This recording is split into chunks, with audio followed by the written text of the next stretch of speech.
Olá pessoal, sou o professor Alexandre Mota. Vamos dar continuidade hoje à nossa aula sobre o sistema nervoso.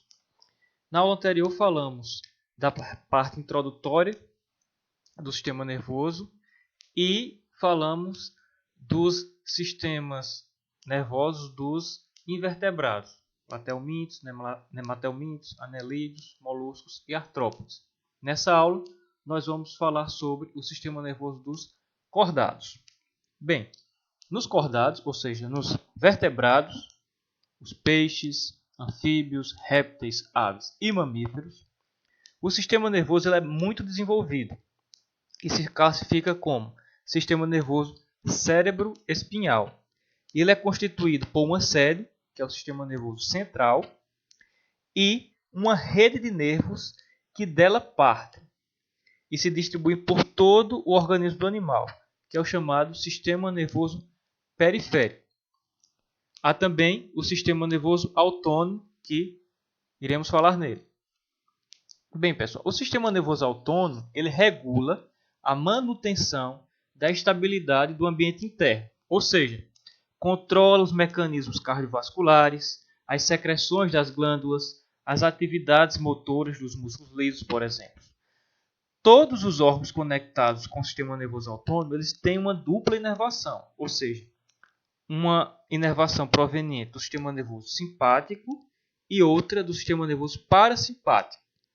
Na regulação do ritmo cardíaco, por exemplo, o sistema nervoso parasimpático ele desenvolve uma ação inibidora ou de freio.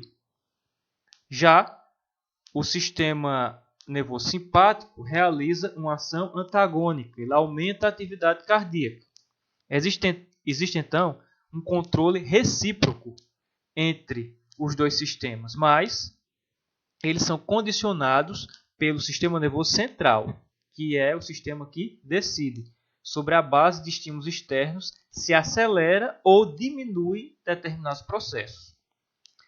As fibras simpáticas, elas liberam nos órgãos sobre os quais atuam um mediador químico, que é denominado de adrenalina, e as fibras parasimpáticas liberam acetilcolina para a realização desse controle.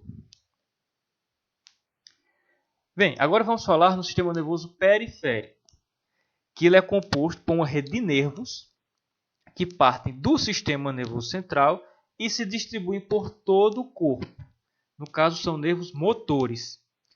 E também de nervos que vêm de todas as áreas do organismo e convergem no sistema nervoso central. No caso, são os nervos sensitivos. Existem também nervos mistos, que têm características que incluem as de todos os tipos mencionados anteriormente, ou seja, conduzem todas as ordens do sistema nervoso central para os diversos pontos do corpo e, ao mesmo tempo, transmitem as percepções sensoriais desses mesmos pontos para o sistema nervoso central. O sistema nervoso periférico tem a função de transmitir da medula espinhal e do encéfalo as sensações que são provenientes dos órgãos dos sentidos e enviar aos grupos musculares periféricos estes impulsos. A transmissão nervosa ela segue direções opostas e ela é efetuada por fibras nervosas de duas espécies. Fibras sensitivas, que dos órgãos dos sentidos seguem para a medula espinhal e também para o encéfalo, e fibras motoras, que do encéfalo e da medula espinhal seguem para os músculos. Essas fibras podem constituir separadamente nervos sensitivos e também nervos motores, ou então reúnem em um único cordão nervoso para formar os nervos mistos. Bem, gente, agora vamos falar no sistema nervoso central, que é formado pelo encéfalo e pela medula espinhal. E ele está localizado na região da caixa craniana, no caso o encéfalo, e na região da coluna vertebral, no caso a medula espinhal. Do encéfalo, por exemplo, de peixes e anfíbios, derivam 10 pares de nervos cranianos. Já nos répteis, aves e mamíferos, derivam 12 pares de nervos cranianos. A maioria desses nervos saem da região do bulbo. E os nervos cranianos podem ser sensitivos, motores e mistos. Nos seres invertebrados inferiores, de peixes até as aves, os hemisférios cerebrais eles têm uma superfície lisa. Por isso, esses animais são chamados ou classificados como lisencéfalos, que significa justamente encéfalo liso. Já nos mamíferos surgem os sulcos e as circunvoluções cerebrais, dando ao cérebro uma superfície cheia de ondulações. É por essa razão que os mamíferos são denominados girencéfalos, ou seja, encéfalos com giros ou curvas. Essa transformação é muito importante. Ela trouxe uma grande vantagem para os mamíferos, porque com o mesmo volume de um cérebro, com circunvoluções, ele tem sua superfície consideravelmente maior do que se estivesse com hemisférios lisos. Como é na superfície do cérebro, existe o córtex cerebral com massa cinzenta, onde ficam os corpos de neurônios. Quanto mais sulcos e circunvoluções tiver o cérebro, mais extenso será o seu córtex, com maior número de neurônios e, portanto, mais eficiente e aperfeiçoado. A substância cinzenta ela é formada pelos corpos de neurônios. Já a substância branca ela é formada por fibras de neurônios, que no caso são os axônios, e também por outras células. É neles que são armazenadas as informações que são percebidas pelos órgãos dos sentidos e são processados os dados a partir dos estímulos exteriores. Também nos neurônios partem as ordens para as contrações musculares ou para as secreções glandulares. A área superficial é o córtex e ele tem uma maior importância no grau de desenvolvimento de uma espécie. O córtex cerebral ele é dividido em zonas, como por exemplo um mapa, e cada área, umas são menores, outras são maiores, representa um centro nervoso. O cérebro de um crocodilo, por exemplo, é muito maior do que o cérebro de um camundongo. No entanto, o crocodilo, como é um réptil, ele é um lisencéfalo. O encéfalo é liso. Enquanto o camundongo é um mamífero, ele é girencéfalo. O encéfalo possui giros, circunvoluções. Por isso, a extensão do córtex cerebral do camundongo é maior que a do crocodilo, justificando maior inteligência no roedor. Na região mais profunda do encéfalo se situa a substância, ou também chamada massa branca. Nela, praticamente não se encontram corpos de neurônios, mas apenas suas ramificações, que são os dendritos e os axônios. O cerebelo, a ponte e o bulbo também são muito importantes porque encerram centros nervosos que regulam várias funções de papel relevante. Os controles da respiração e da temperatura corporal, por exemplo, ficam no bulbo. E o controle do equilíbrio corporal fica no cerebelo. O restante do sistema nervoso central ele é constituído por uma medula espinhal. Ele é um cordão comprido de estrutura nervosa que corre ao longo do dorso, no interior de um canal vertebral. Fica, portanto, protegida em toda a sua extensão pela coluna vertebral. E nela a massa cinzenta, ao contrário do cérebro, fica no centro e a massa branca na periferia.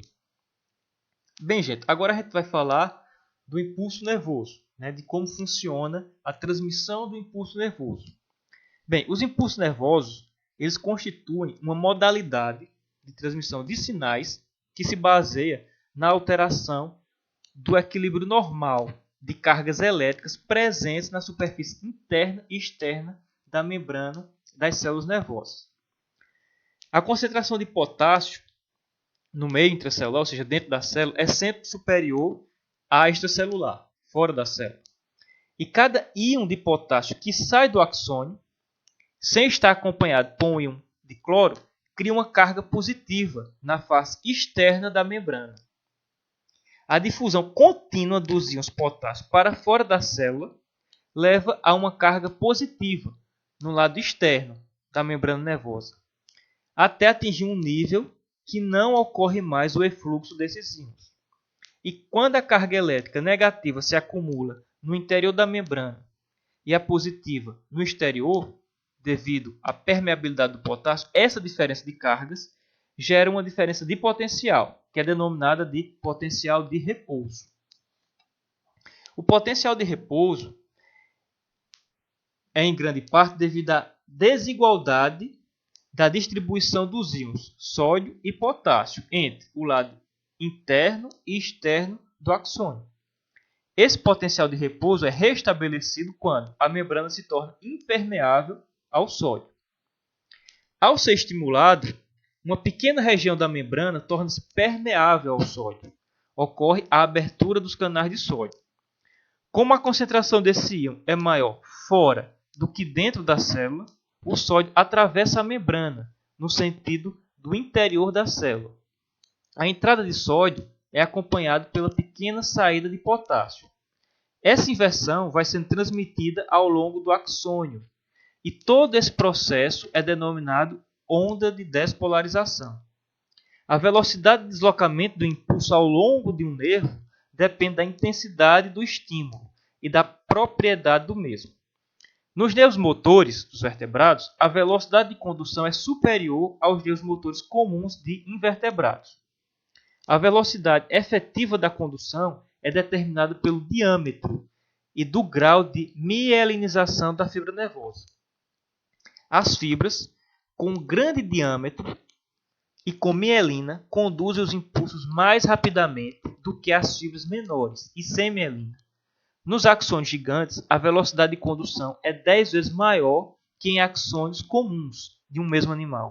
Nas baratas, por exemplo, pode-se verificar a condução em alta velocidade que está relacionada a um mecanismo de resposta rápida que o animal utiliza na locomoção, geralmente para evitar predadores. Nos vertebrados, a velocidade de condução é grande, mesmo sem possuírem axônios grandes. O axônio dos vertebrados é coberto por uma bainha delgada que tem uma substância de origem lipídica chamada mielina. Nos vertebrados, com o auxílio de uma bainha de mielina e uma condução saltatória, há rápida transmissão de um nó a outro. Eles conseguem uma rápida condução nervosa, mas a despolarização no nó é mais lenta. Os axônios dos invertebrados existem dois tipos de modificações estruturais relacionadas à condução rápida, que são a utilização de axônios gigantes, quando a condução rápida é essencial, como no caso da necessidade de fuga, e algumas fibras nervosas que são revestidas por múltiplas camadas de bainhas similares à mielinização que ocorre nos vertebrados. Esses nervos recobertos por mielina foram observados em insetos, em minhocas, em caranguejos e em camarões.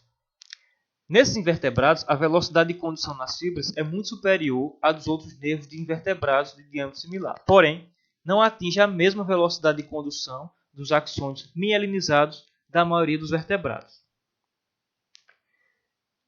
Bem, gente, para concluir a aula sobre o sistema nervoso, vamos falar da sinapse, desse importante mecanismo, dessa importante região do sistema nervoso,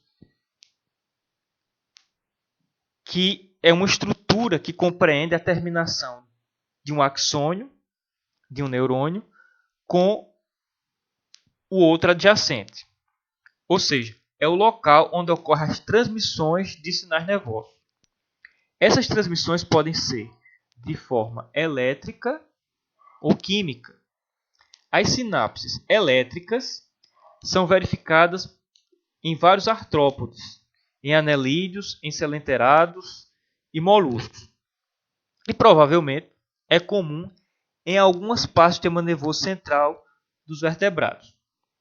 Sendo que muitas das sinapses conduzem igualmente bem nas duas direções. Porém, em outras regiões de contato, permite apenas que a corrente seja transmitida da área pré-sináptica para pós-sináptica, e não no sentido inverso. Quando ocorre a transmissão de um impulso elétrico do botão pré-sináptico para o neurônio pós-sináptico, uma substância química transmissora é liberada e se difunde através da fenda sináptica, afetando a membrana pós-sináptica.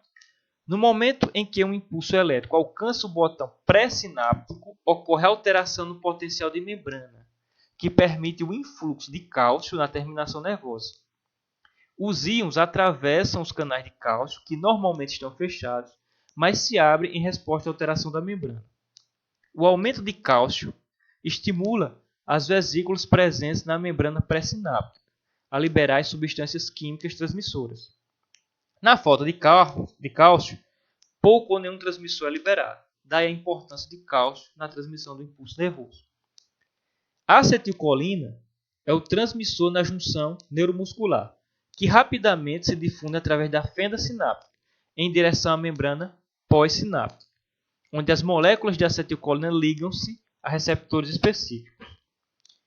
As proteínas de membrana pós-sináptica são moléculas receptoras que formam canais, considerados portões químicos ou de ligantes, que normalmente estão fechados, mas se abrem em resposta à acetilcolina e possibilitam o influxo de sódio e de potássio. Para cada molécula do canal deve ter 2 de acetilcolina para que a abertura possa ocorrer. Bem, gente, ficamos por aqui. Até a próxima. Bons estudos!